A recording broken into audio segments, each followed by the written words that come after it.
جی ناظرین، دریائے ستلج سیلاب کا الرٹ جاری ہو چکا ہے اور اہم خبر سے آپ لوگوں کو آگاہ کریں گے کہ اس وقت دریائے ستلج کے جو ڈیمز ہیں، جن میں باکھڑا ڈیم سب سے بڑا ڈیم ہے، اس کا جو لیول ہے وہ 1674 فٹ کراس کر رہا ہے۔ اس کی بڑی وجہ یہ ہے کہ آمد و نقاص میں واضح فرق ہے، تو اس لیے اس فرق کو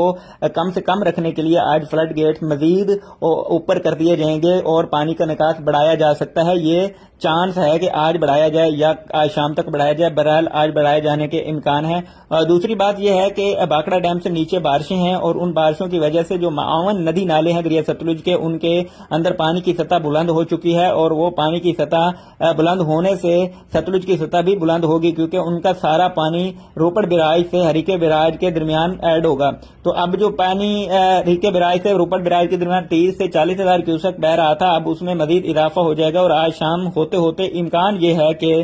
ستلج ہریکے بیراج کے مقام پر پانی کی سطح 3 لاکھ کیوسک کراس کر جائے اور پاکستان کی طرف جو پانی آئے گا وہ 2,80,000 سے 2,90,000 کیوسک تک جا سکتا ہے۔ مزید آگے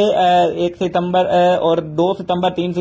ستمبر تک بارشیں ہیں، تو اس کی سطح میں مسلسل اضافہ بھی دیکھنے کو مل سکتا ہے۔ تو اس لیے دریائے ستلج کی سطح میں اب 3 لاکھ تک جانے کا امکان واضح ہو چکا ہے۔ الرٹ رہیں اور اگر آپ دریائے ستلج کے قریب ہیں تو دریائے ستلج سے تھوڑا دور ہو جائیں۔ بہت شکریہ۔